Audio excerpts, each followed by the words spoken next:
Gani Warinong. Hello, this is East Kimberley Weekly with Davina Toby Wright. Coming up in this edition, the Shire of Wyndham East Kimberley rules out lobbying the state government over the closure of Parry Creek Farm. Keeping money local from big projects is the focus of Industry Connect, gathering in Kununurra. A resident Kookaburra at Kununurra's town oval makes a plea to locals about rubbish.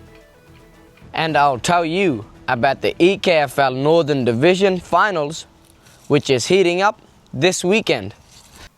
But first, a well-known Kimberley educator and tour operator is speaking out against proposed controversial critical minerals projects planned in the East Kimberley. As we reported a fortnight ago, Caravan Limited has been granted a license to look into developing Australia's first fluorite mine west of Doon Doon Roadhouse. The Darwin-based company is also hoping to develop a large vanadium titanium project involving Speewah Dome, about 100 kilometres south of Wyndham. Sally Martin is part of one of the traditional owner groups currently in talks with the company. Miss Martin has contacted Warringati Media to get her concerns heard after posting this message on her Kimberley Dreaming Facebook page. My name is Sally Martin. I'm a Nyarinyan person from the Willagin people, and my family is from this country. This land, it is people in place. I'm here to talk about the country adit behind Doon Doon Station. We've got a pristine country out there, which the Dunna River runs through. What I'm concerned about is there's a development that's happening out on country. But most importantly, is this development actually helping our people, helping our country, bringing back what we see and hold close and dear to our hearts. Caravan Limited Executive Chairperson Grant Wilson told a recent investor briefing that there is an enormous commercial demand for fluoride. This is especially the case in Japan and China, who are big users, and their stocks are depleting fast.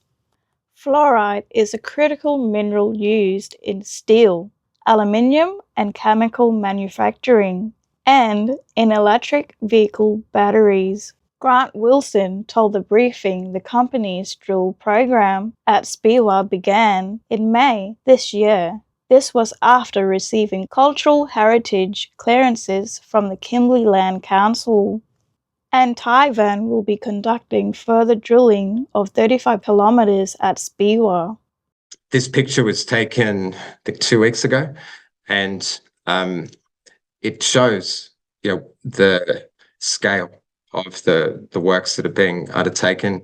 There are 25 to 30 people in the field now. The learnings from the drilling will inform the project studies and the project pathway. I don't think people necessarily can quite visualize or understand what it means to drill 35 kilometres, and there's all sorts of drilling taking place. So what we're looking at here is a country out at Speewah. It's this gorge here is known as the Letterbox Gorge. It's a gorge that we have a lot of people going out and enjoying the prestige about this place. So it actually runs into the river as well. So just looking at that, once the mine gets up, then the Letterbox Gorge and the river that flows through Speewah down to Dunham River and into the Ord and out into Cambridge will be all affected. Grant Wilson says Caravan Limited is building an important company across Northern Australia, transforming it into an emerging giant. The company recently finalised a joint venture with Japan's Sumitomo Corporation to develop the project, with the fluorite plant to be exported directly to Asia via Wyndham and Darwin ports. Mr. Wilson says the project is on track with the feasibility study to be finalised in November this year, approvals in 2026, and production to start in 2027. Speewah fluorite, obviously the big news. since the last investor update in May was that we finalised the joint venture with Sumitomo Corporation. I think that was May the 7th. So tremendous body of work that's developing out on country will culminate in feasibility study as the next big visible point of project progress, and that's on track for November. Here is the schedule. It hasn't changed, and so I'll quickly sort of move through this slide, but for the uninitiated, we are targeting DFS middle of next year. We are highlighting that even from DFS, there'll be probably a month beyond that to get to final investment decision, maybe 1 or 2 months, because that's when the big technical review of the projects will happen with ourselves and with Japan. But what I'm trying to get across here is that this river here that runs to Speedwell Valley, and with the development that's happening out there, will no longer be in existence. Take what you need. But what I find so critical is this river is the critical state that we need to start looking after. This is a very significant place to our families and to other families that are part of this country. What print will you leave when you take what you need? Caravan Limited has responded to our media calls, and its executive chairperson, Grant Wilson, has agreed to a right of reply. Mr. Wilson will do an interview with Warrandyte Media when he's next in town in September. Keeping more money in our region from big projects like mines as well as energy and construction is the focus of a gathering in Kununurra this week. The East Kimberley Chamber of Commerce and Industry has organised a one-day forum called Industry Connect. Chamber CEO Keita Bond has told Warrandyte Media ahead of the event it's all about bringing together the proponents of big projects with local businesses and contractors. Basically, we don't want people to fly in, bring the workforce, make the money and leave. So this event is to have local construction companies, local contractors, local consultants, local businesses talking to the project owners and making sure that we have the first dibs on getting this work and keeping it in town. In the lead up to the event, the Chamber of Commerce and Industry put out a flyer with all the main speakers. This led to some criticism that local Indigenous voices are not being included. Our voices need to be heard, and our voice is not being heard. There's this big event that's happening this week, and there's not a single Indigenous face on there representing our region when it comes to the development of the East Kimberley. Sally Martin, as part of her interview for our earlier story, but that was only according to the Chamber's main flyer. Speaking to Scotty Day, Keita Bond explains.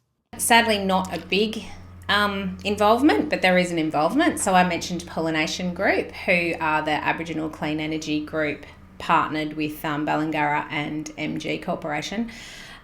Lawford's unfortunately in Perth, but we're hoping to have another staff member. I won't call them out because they haven't confirmed, but we can't put it on the flyer unless someone's confirmed, and we wouldn't. We've also got Jeremy Manning, who is an amazing member of ours with the Chamber and always often involved in things. Keita Bond says the Chamber of Commerce and Industry is making efforts to be as inclusive as possible and encourages everyone to be involved in the events. The Chamber hopes the whole region will benefit. I hope that we get connection between the local businesses and the project owners for various reasons. The ones we've just been speaking about, which is whether they go ahead, but also the ones that mean that the money stays in this town. It's a catchphrase I've just been saying is keep the money here.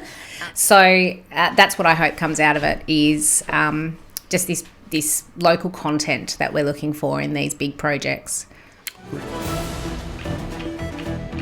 The Shire of Wyndham East Kimberley says it won't be pushing for a change to the State Health Act following the announced closure of Parry Creek Farm. Natalia Imbalong reports. The farm just outside of Wyndham has been operating for over 40 years. including as a tourist caravan park since 1997. But owner Mark Dyson says the operation has become unviable because he cannot further develop it because of change enforcement rules involving sewerage. Shire President David Menzel says it's sad news that the owner of the Parry Creek farm has decided to close down, but there's little the council can do. My understanding is that the facility is fine to continue operating. It's only if you want to expand the operation, then there's a whole lot of hoops to go through, and we're unsure whether there is a way through it or not, but that is the proponent's responsibility. And I mean, I've been involved in a few developments, and you just have to work your way through the legislation. In this case, it appears from the owner's response that there's no way through it. The state government is the ultimate decision maker, with the Department of Health enforcing the policy. David Menzel says the Shire won't be lobbying the state for change because this doesn't seem to be an issue with other operators. We haven't really got to the stage of trying to change health regulations and the Health Act. I guess what I'd suggest is that it's very difficult, especially in such a sensitive area, to try and lower the standards that are set in the Act. Look, I think it's a little bit early to look at an amendment to the Act. There might be some advice sought. I know Mark's engaged a professional in that space. There may be other professionals in that space that have a different view on it. I'm really not sure, but at this point in time we haven't got any issues with any other operators, so we'll talk to Davina and see what she thinks. Wanakari Media has received a response from the Office of the WA member for Kimberley, Davina Deanna, which says that Davina did refer Mark Dyson's concerns and queries to the Minister earlier this year. And here's the member's written response. It is my understanding that the WA Department of Health determined the Shire can consider allowing continued use of the current wastewater system at the park, but any future development at the property should occur on higher flood-safe ground if alternative waste removals options cannot be explored.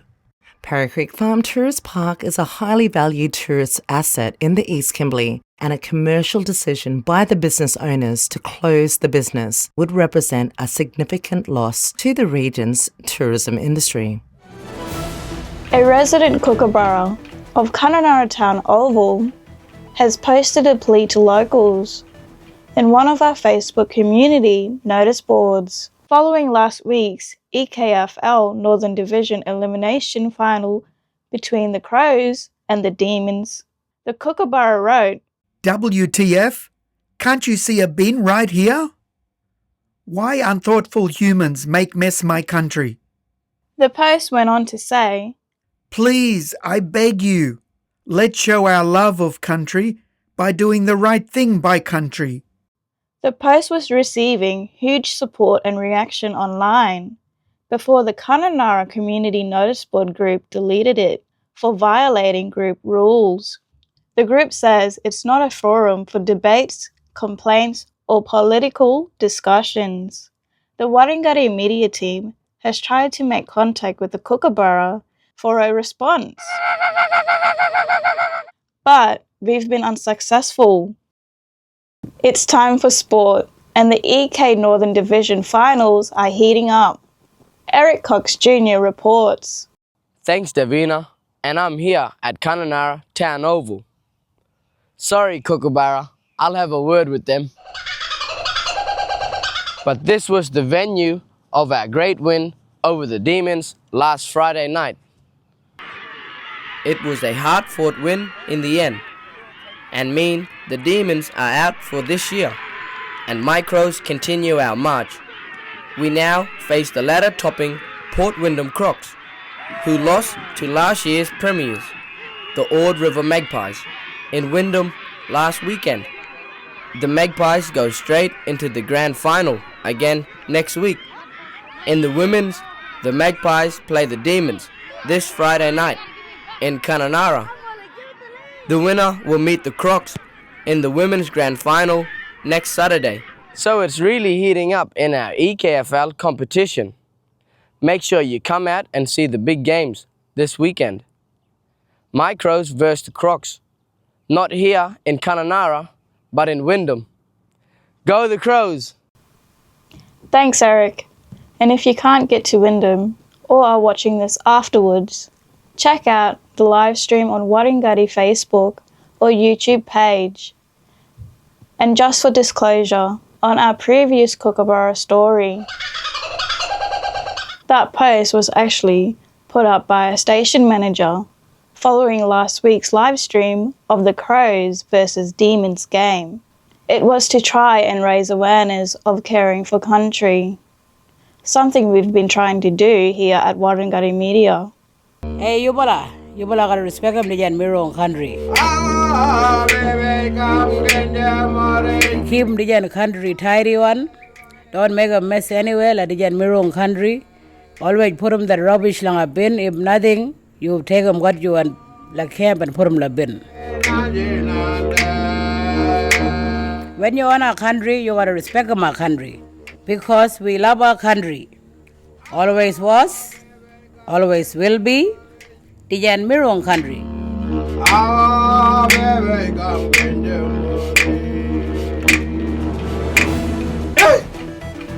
That ends East Kimberley Weekly with me, Davina Toby Wright. We hope you've enjoyed it. Please remember to share with your family and friends. If you have a story you think we should follow up, please email us at news@warringatimedia.org.au. Thank you for joining us. We'll be back next week with another edition. Wishing you a great weekend.